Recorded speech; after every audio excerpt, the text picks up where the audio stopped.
হাতে লেগেছে নাকি? না না, একটু হলেই তো পড়ে যাচ্ছিলেন। আপনি তো পড়তে দিলেন না। কি? ঠিক আছে ঠিক আছে, থ্যাংক ইউ। কি করে পড়তে দিই বলুন তো? আমি কি পারি আপনাকে ফেলে দিতে? আপনি যদি পড়ে যান তাহলে দোষটা তো এই দীপুরই হবে। যত দোষ দীপু ঘোষ। ঘোষ? আপনার পদবী ঘোষ কবে থেকে হলো? আপনারা মুখার্জি ছিলেন না? এই জন্যেই বলি, সাধে বলি না। এই বুদ্ধি নিয়ে তো পরীক্ষায় গোল্লা পাবেনি, পাশ করা তো দূরের কথা। আবার আবার আপনি আমি অভিশাপ দিচ্ছেন? অবশ্য দিন দিন শকুনের অভিশাপে কি আর কেউ মরে? আপনি আমাকে শকুন বললেন? হ্যাঁ বললাম, বাদুর বলিনি এই অনেক, নিপা ভাইরাস কোথাকার। এই যে তখন থেকে কিন্তু উল্টো পাল্টা যা খুশি বলে যাচ্ছেন আমাকে। হ্যাঁ,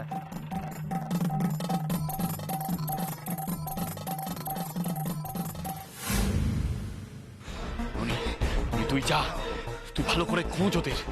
শোন ননি, আমার কিন্তু দুজনকেই চাই, বিশেষ করে ওই অপুকে। আমার গালে চড় মেরে ওকে পুলিশের হেফাজতে পাঠিয়ে ও নিজের বিয়ে ভেঙে দিদির দেওরের হাত ধরে এখন কলকাতায় এসেও চাইনিজ খাচ্ছে। তো চাইনিজ খাওয়া আমি বের করছি অপু। শোন অপু, তোর মুখে যদি আমি চুনকালি না মাখাতে পেরেছি না, তাহলে আমার নামও বিশু নয়।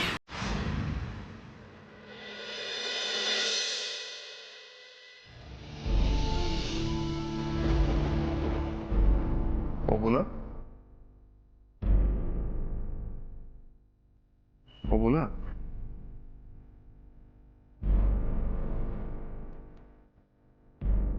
কি গো, কথা বলবে না?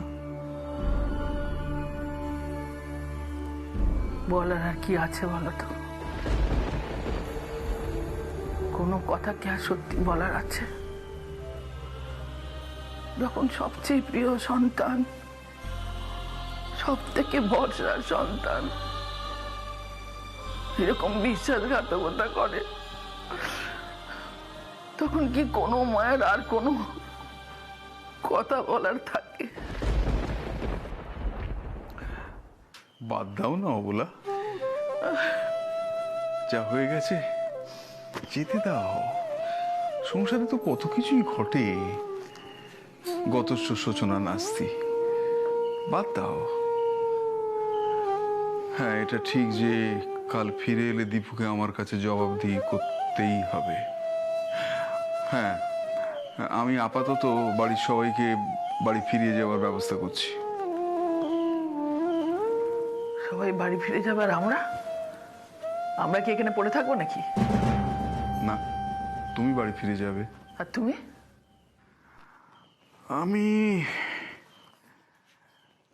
আমি কাল দীপুর অপেক্ষায় এখানে থেকে যাব। দীপু কাল আসবে তুমি জানলে কি করে? তোমাকে কিছু বলে গেছে নাকি? না, কিন্তু আমি যতদূর আমার ছোট পুত্রটিকে চিনি, তাতে এটুকু বলতে পারি যে অপুমার চাকরির পরীক্ষা দেয়া হয়ে গেলে তবেই অপুমাকে নিয়ে দীপু বাড়ি ফিরে আসবে। জানি না, কিচ্ছু বুঝতে পারছি না। আমি বুঝতেই পারছি না যে আমার দীপু আর কি কি করতে পারে, আর কি কি করতে পারে। আমি সত্যি কিছু বুঝতে পারছি না। সে যে আমার বোন অপু, ও আমার দীপুর মাথাটাকে এভাবে ঘুরিয়ে দিতে পারে আমি কল্পনাও করতে পারিনি। আমি স্বপ্নেও ভাবতে পারিনি। বলা, কেন এটাকে শুধুমাত্র দোষারোপ করছো? কেন অকারণে পুরনো কাসুন্দে ঘাঁটছো বলো তো? একটু শান্ত হও বলা। হ্যাঁ গো, তোমার মনে আছে দীপু হবার সময় আমার শরীরটা খুব খারাপ হয়েছিল। আমার অনেক জটিলতার সৃষ্টি হয়েছিল। ডাক্তার বলেছিলেন যে হয় মা বাঁচবে নাহলে বাচ্চা বাঁচবে। নিজের প্রাণের ঝুঁকি নিয়ে জমে মানুষের লড়াই করে আমি দীপুকে পৃথিবীতে এনেছিলাম। আর আজকে সেই দীপু আমাকে ঠকালো।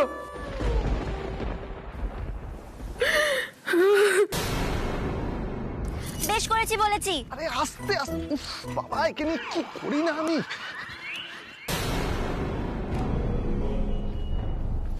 এই যে শুনুন শুনুন শুনুন শুনুন, আপনি যদি এখানে দাঁড়িয়ে এরকম চিৎকার করতে থাকেন না, তাহলে কিন্তু ওরা শুনে নেবে। দেখুন, ওরা শুনতে পেলে পাবে, আমি ওদের ভয় পাই নাকি? সেই, আপনি ওদের ভয় কেন পাবেন? ওরা তো গুন্ডা না, ওরা তো আপনার ফ্যান। আপনি হলেন হিরোইন আর ওরা আপনার ফ্যান। আপনি যেখানে যেখানে যাচ্ছেন সেখানে সেখানে আপনার পেছন পেছন পেছন পেছন চলে যাচ্ছে। হ্যাঁ, বড় হিরোইন এসেছে রে আমার। কেন, আপনার হিংসে হচ্ছে? কিসের হিংসে হবে শুনি আমার? আপনি হিরো নন বলে কি আমি হিরোইন হতে পারবো না? আপনাকে কে বলেছে আমি হিরো নই? আপনি জানেন প্রত্যেকটা মানুষের মধ্যে একজন করে হিরো লুকিয়ে থাকে। ওমা, তাই নাকি? তা আপনি যে হেরে গলায় চিৎকার করে কথা বলছেন, সেটা ওই গুন্ডারা যদি শুনতে পেয়ে এখানে চলে আসে তখন? ও, অবশ্য সেক্ষেত্রে তো দোষ হবে না, তাই না? ওরা যদি ছদল বলে এখানে চলে আসে তখন কি করবেন মিস্টার দীপু হিরো কুমার? কি করবেন? হ্যাঁ, অতগুলো গুন্ডার সঙ্গে একা লড়াই করবেন? প্রয়োজন হলে তাই করব। প্রয়োজন হলে করব। শুনুন মশাই, মুখে বলা যতটা সহজ না, কাজে করা ততটা সহজ নয়, বুঝেছেন মশাই? এটা কোনো ভিডিও গেম নয় যে হাতে মাউস প্যাড নিয়ে গুন্ডাগুলোকে মেরে পাট করবেন আর টিং টিং আওয়াজ হয়ে আপনার পয়েন্ট বাড়বে। এটা বাস্তব। বাহ বাহ, কত জানে আমাদের অপু কুমারী। জানি তো, আমি সব জানি। আর এও জানি আপনার কতটা ক্ষমতা। আপনি ওদের সাথে কোনোদিনও লড়াই করে পারবেন না। আপনাকে তো দেখেই মনে হয় মায়ের আদরের দুলাল, আলু ভাতে মার্কা। কি? আপনি আমাকে আলু ভাতে মার্কা বললেন? হ্যাঁ বলেছি, যা সত্যি তাই বলেছি। মারামারি তো করতে পারবেনই না, উল্টে ওরা এসে আপনার নাক মুখ ফাটিয়ে দেবে। তারপর হবে রক্তারক্তি কাণ্ড।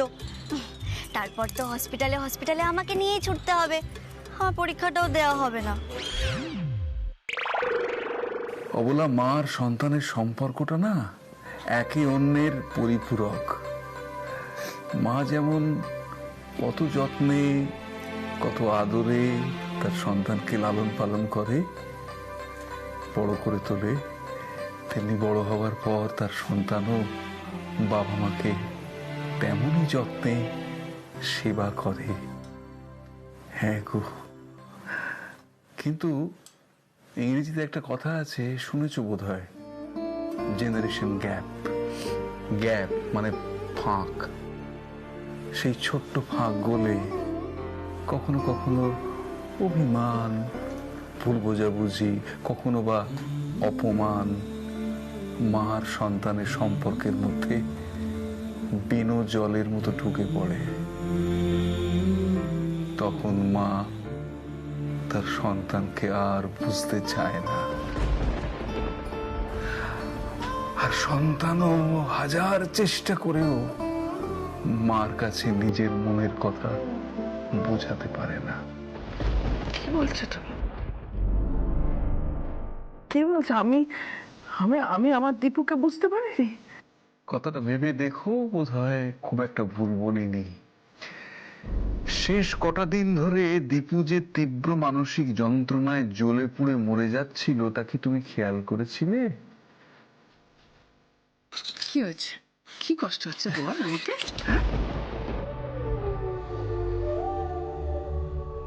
আমি তাকে বারবার জিজ্ঞেস করেছি, তোর কি হয়েছে, কি হয়েছে তোর, বল না। সে মুখ ফুটে আমাকে বলেনি। আমি ওকে আড়ালে কাঁদতে দেখেছি। আমি তার মুখে বিষণ্ণতার মেঘ জমতে দেখেছি। দেখেছো অবলা? খুঁজেছো তার মানে? বুঝতে চেয়েছো কেন সে যন্ত্রণা পাচ্ছে? তাই নিজের মানসিক দ্বন্দ্ব, অপারগতা এসব অতিক্রম করবার জন্য সে আজ একটা ছেলে মানুষই করে ফেলেছে। সে আজ অপুকে চাকরির পরীক্ষায় বসানোর জন্য এতটা ডেসপারেট, এতটা, যে এমন একটা সিদ্ধান্ত সে নিয়ে ফেললো, সে ভেবেই দেখলো না এর পরিণাম কি হতে পারে, এর ফল কতটা ভয়াবহ। বুঝতে হবে যাক, চিন্তা করো না, দীপু কাল ঠিক সময় চলে আসবে।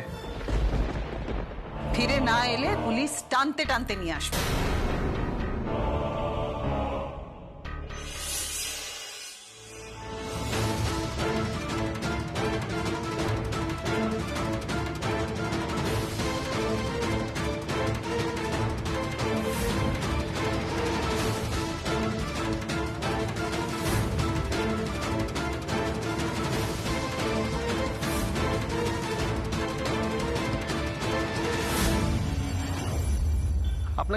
আপনাকে একদিন আমি প্রমাণ করে দেবো আমি হিরো কিনা, দেখবেন।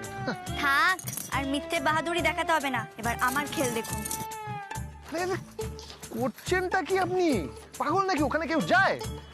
এখানে চুপ করে দাঁড়িয়ে থাকুন, ওরা আমাদের না খুঁজে পেয়ে এমনি চলে যাবে। তো ততক্ষণ এখানে লুকিয়ে বসে বসে মশার কামড় খাবো? তা কি করবেন? ওখানে গিয়ে মারপিট করবেন? তারপর কাল সকালে গিয়ে পরীক্ষা দিতে পারবেন তো? আচ্ছা ঠিক আছে, আপনি বারণ করলেন তাই আর গেলাম না, না হলে বিশুর নাকে মেরে না ওর নাক ফাটিয়ে দিতাম। আমার নাকটাই তো ফাটিয়ে দিচ্ছেন, কি করছেন? আচ্ছা ঠিক আছে, আপনি পরীক্ষাটা দিয়ে নিন, তারপর তো বাড়ি ফিরবেন। বাড়ি ফিরে না হয় একদিন ওই বিশুগুন্ডাকে বাড়িতে নিমন্ত্রণ করে ডেকে কয়েকটা ঘুষি মারবেন, ঠিক আছে? নাকটা একটু ফাটিয়ে টাটিয়ে দেবেন। ওই ঘুষি মারার জন্য গ্লাভসটা আমি আপনাকে কিনে দেবো। আপনি আমার সঙ্গে আর কি করছেন এখানে দাঁড়িয়ে? গুরু, আমার মনে হয় ওরা এখানে নেই।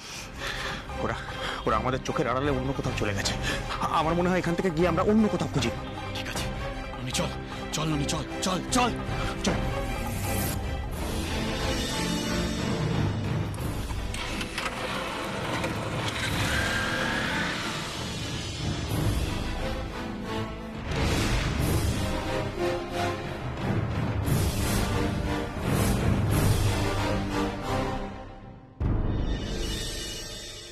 জ্যোতি, ও জ্যোতি, আমার দীপু ফিরে আসবে তো? ওরা পেয়েছে তো দীপুকে? পেয়েছে তো? বাবা, পেয়ে যাবে, তুই চিন্তা করছিস কেন? তোর ছেলে কোথায় পালাবে, কত দূর পালাবে? পুলিশের চোখে ফাঁকি দেওয়া কি অতই সহজ নাকি? তোমরা পুলিশে পর্যন্ত খবর দিয়েছো? ছি ছি ছি ছি। হ্যাঁ, পুলিশে খবর দিতে বাধ্য হয়েছি। জ্যোতি, তো জামাইবাবু বলছিল আমাদেরকে ওই বাড়িতে ফিরে যেতে। না না, আগে দীপু আর অপু ফিরুক, ওই মেয়েটাকে আমাদের কাছে জবাবদেহি করতে হবে তো। আগে ঠাঁটি ওই মেয়েটার গালে দুটো চড় মারবো, তবেই আমার শান্তি। না, এরকম কোনো কাজ তুমি করবে না। আর এরকম কোনো কাজ করবার জন্য তোমার দিদিকে উস্কানিমূলক প্ররোচনাও দেবে না। আমি আগেও যা বলেছি, বারবার তাই বলছি, এখনো তাই বলছি। অপুমার কোনো দোষ নেই। দোষ যদি হয়ে থাকে, শাস্তি যদি পেতে হয়, দীপু পাবে শাস্তি। দীপু অপুমাকে জোর করে পরীক্ষা দিতে নিয়ে গেছে, সবাই বলেছে, আমরা শুনেছি। দীপু অপুমাকে তার ঘরে লুকিয়ে রেখেছিল। দীপু শাস্তি পেতে হলে দীপুকে পেতে হবে, অপুমা শাস্তি পাবে না। এনিওয়ে, তোমাদের তো এখানে থাকার আর কোনো প্রয়োজন দেখছি না, তোমরা বাড়ি ফিরে যাও। না রে দিদি, জামাইবাবুর কথা শুনিস না, আমরা কালকে যাবো তো। শোনো, বলছি কি যে, তুমি বরঞ্চ বাড়ি ফিরে যাও, তোমার বিশ্রামের প্রয়োজন। আমি তোমাদের এখানে একলা ফেলে রেখে চলে যাই, আর এখানে ধুমধুম আর অশান্তি বাড়িয়ে তোলো তোমরা, আর এখানকার মানুষগুলোর প্রাণষ্ঠাগত করে তোলো। একেই তো অকারণে সেজে বৌমাকে বিধে তাকে অকারণে অপমান করে, যা নয় তাই বলে অশান্তির ক্ষেত্রটা প্রস্তুত করে রেখেছো। কিসের অশান্তি? হ্যাঁ, কিসের অশান্তি? ও যদি ওই বাড়িতে যায় তাহলে কোনোদিন এই বাড়িতে আসতে পারবে না, কোনোদিনও না। অবলা, তুমি বলছো এ কথা? তুমি না মা হয়ে একটা মেয়ের ব্যথা বুঝতে পারছো না তুমি? বেচারি সেজ বৌমা কতটা অসহায়, নরম প্রকৃতির মেয়ে, বেচারা লুকিয়ে লুকিয়ে কাঁদছে, অসহায় হয়ে ঘুরে বেড়াচ্ছে, তোমার চোখে পড়ছে না। আর তেমনি হয়েছে আমার সেজ পুত্র অপদার্থ, যে সময় তার বউয়ের পাশে দাঁড়ানো উচিত ছিল, সে সেজ বৌমার পাশে দাঁড়াচ্ছে না। বেশ করেছে, খুব ভালো করেছে। আমি তো এখনো দিদিকে বলবো, ওই আপদকে কোনো দরকার নেই বাড়ি ফিরিয়ে নিয়ে যাওয়ার। ওই সেজ বৌমাকে বাড়ি নিয়ে গেলে যতই শর্ত রাখা হোক, ও লুকিয়ে চুরিয়ে ঠিক নিজের বাপের বাড়ির সঙ্গে সম্পর্ক রাখবে, একদম কথা শুনবে না। লাগাম টানো ছোট, একদম লাগাম টানো। তুমি তোমার সেজ পুত্রকে বলবে, আমার নাম করে বলবে, আমি তাকে বলেছি সে যেন তার বউকে নিয়ে বাড়ি ফিরে যায়। সেজ বৌমা যদি ওই বাড়িতে যায় তাহলে এ বাড়ির সঙ্গে কোনো সম্পর্ক রাখতে পারবে না। অকারণে জল ঘোলা করো না, আমি তোমাকে বলছি, হাত জোড় করে বলছি, অকারণে জল ঘোলা করো না। তোমার বোধহয় জানা আছে যে তোমার ছোট পুত্র দীপুর বিয়ে স্থির হয়ে আছে অন্যত্র। যদি সেই জল ঘোলার খবর দীপুর ভাবি শ্বশুর বাড়িতে পৌঁছে যায় তাহলে একটা ফলই ফলতে পারে, তোমার দীপুর বিয়েটা ভেঙে যেতে পারে। বুঝে কাজ করো।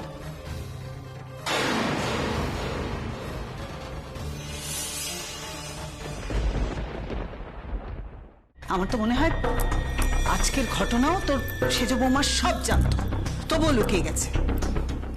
ওকে তো শাস্তি দিতেই হবে, আর ওর সব থেকে বড় শাস্তি হচ্ছে ওকে যেন বাপের বাড়িতেই থাকতে হয়, ও আর যেন শ্বশুর বাড়িতে না যেতে পারে। না না, এ কি কথা বলছেন আপনি দিদি? এ হয় নাকি? এ অসম্ভব। ও আপনাদের বাড়ির বউ, এ কি কথা বলছেন আপনি? দোহাই আপনাদের, এ কাজটা করতে পারেন না, আপনারা না করবেন না। আমি হাত জোর করছি আপনাদের কাছে। দেখুন, সুপু বড় ভালো মেয়ে, ওকে আপনারা এইভাবে বাপের বাড়িতে ফেলে রেখে চলে যাবেন না। আমার মেয়ে বলে বলছি না, আপনারা এই অঞ্চলের সমস্ত মানুষকে জিজ্ঞেস করুন, পাড়া প্রতিবেশী আত্মীয় স্বজনকে জিজ্ঞেস করুন, আমার সবাই এক কথাই মেনে নেবে যে সুপু অত্যন্ত শান্ত মনের, একেবারে সরল মনের মেয়ে। ওর সঙ্গে যদি এই অন্যায়টা আপনারা করেন, সেটা খুব অধর্মের হবে, এটা মহা পাপ হবে। এই শাস্তি। থামুন তো মশাই, থামুন। অধর্ম, পাপ? নিজের বাড়িতে এত অন্যায় অঘটন ঘটিয়ে আপনি আমাদের ধর্ম অধর্মের পাঠ পড়াতে এসছেন? ন্যাকামো হচ্ছে না? ন্যাকামো হচ্ছে। আপনি শুনে রাখুন, আপনার ওই মিথ্যেবাদী বড় মেয়েটাকে আমরা কিছুতেই শ্বশুর বাড়ি নিয়ে যাব না। না না না, এরকম বলবেন না দিদি, এরকম বলবেন না। আমি পায়ে পড়ছি আপনাদের, আমি পায়ে পড়ছি। বাবা, কি করছো তুমি? তুমি ওনাদের পায়ে ধরছো কেন? সে তো ধরতেই হবে। যখন কোনো বাপের বিবাহিত মেয়েকে শ্বশুর বাড়ির লোকেরা বাপের বাড়িতে ছেড়ে দিয়ে যায় না, তখন সেই বাপের শ্বশুর বাড়ির লোকের পা ধরতেই হয়। তাই বলে আপনারা এরকম করবেন? আমাদের সুপুর তো কোনো দোষ নেই। আচ্ছা, এখন দোষ গুণের বিচার তোমরা করবে নাকি? দেখুন, প্রয়োজন পড়লে আমরা সেটাই করব। একটা কথা মাথায় রাখবেন, এই দেশে আইন কানুন বলে একটা জিনিস আছে। আপনারা যদি বিনা কোনো কারণে সুপকে এই বাড়িতে ছেড়ে যান, তাহলে আমরাও আইনের সাহায্য নিতে বাধ্য হব। গলা তুলে শাসাচ্ছে দেখ। দেখেছিস দিদি, দেখেছিস তো সেজ বৌমার দাদারা কিরকম গুন্ডা? দেখুন সমীর বাবু, আপনার গুন্ডা ছেলেরা আপনার সামনে আমাদের কিভাবে শাসাচ্ছে। না না না না না, শাসাচ্ছে না দিদি, শাসাচ্ছে না। এই সূর্য, চুপ কর, চুপ কর, আমি বলছি চুপ কর। ও শাসাচ্ছে না দিদি, শাসানোর সাহসও নেই, সেই শিক্ষা ওকে আমি দিইনি। কিন্তু ও তো সুপুর দাদা, বলুন তো, দাদা হিসেবে বোনের জন্যে এইটুকু তো একটু ভাববে। হ্যাঁ, বোনের মঙ্গলের জন্যে, বোনের ভালোর জন্যে ও একটু ভাববে না? বলুন, ভাবাটা কি অন্যায়? অন্যায় বলুন। আর একটা কথা মাথায় রাখবেন আপনারা, আমাদের বোনদের ব্যাপারে যদি কোনো বাজে কথা, যদি কোনো উল্টো পাল্টা কথা বলেছেন, আর ওদের যদি সত্যি কোনো দোষ থাকে, তাহলে এটাও মাথায় রাখবেন যে আপনাদের বাড়ির ছেলে দীপু, ওর কিন্তু দ্বিগুণ দোষ। এই শোনো, আমাদের বাড়ির ছেলের দোষ গুণ আমরা বিচার করব, তোমরা না। তাহলে আমাদের বাড়ির মেয়েদেরও দোষ গুণের বিচারের দায় না হয় আমাদেরই থাক। তবে বিনা অন্যায় সুপুকে আপনারা এই বাড়িতে ছেড়ে যেতে পারেন না।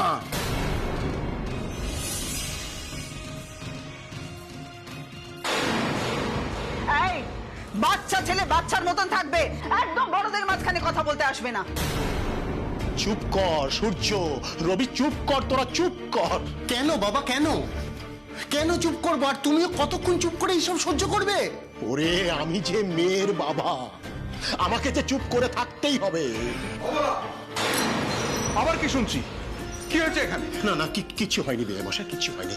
আমি শুধু আপনাদের কাছে হাত জোড় করে অনুরোধ করছি, আমার সুপুকে এইভাবে আপনারা আমার কাছে ফেলে রেখে দিয়ে চলে যাবেন না। না না, এটা করবেন না আপনারা। আমার সম্মানের দিকে একটু তাকিয়ে দেখুন, ও আপনাদের বাড়ির বউ। এইভাবে ফেলে রেখে চলে গেলে না, মরা ছাড়া মেয়েটির আর কোনো গতি থাকবে না। এইভাবে আপনারা ওকে পর করে দেবেন না, না দেবেন না। তাহলে আপনারা পর করে দিন।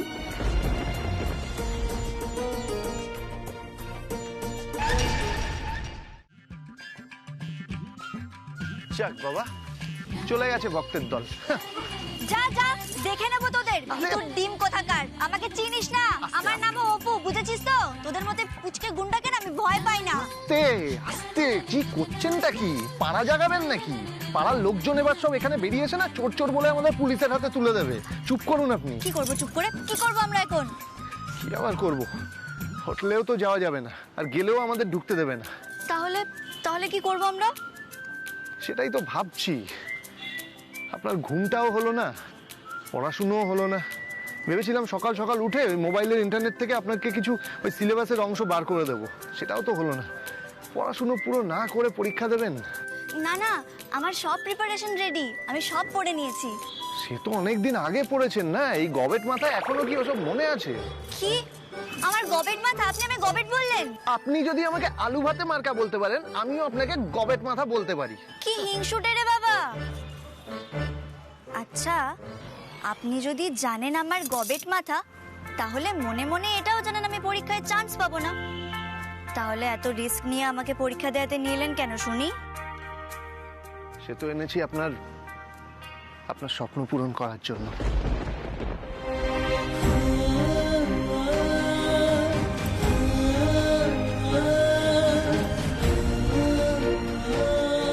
আমার স্বপ্ন পূরণ করার জন্য দায় কিসের আপনার? এত ভাবনা কিসের? কারণ আপনার দু চোখে যে স্বপ্ন আছে না, সেটা খুব জীবন্ত, প্রাণবন্ত। সেটাকে কখনো অস্বীকার করা যায় না অপু। আর একটা কথা জানেন তো, সব প্রশ্নের উত্তর হয় না, আর সব উত্তরের যুক্তি হয় না। আর কিছু কিছু স্বপ্নের লজিক থাকে না, শুধু থাকে ম্যাজিক। কি করব আমরা এখন? কোথায় যাব বলুন তো? দাঁড়ান, আমাকে একটু ভাবতে দিন।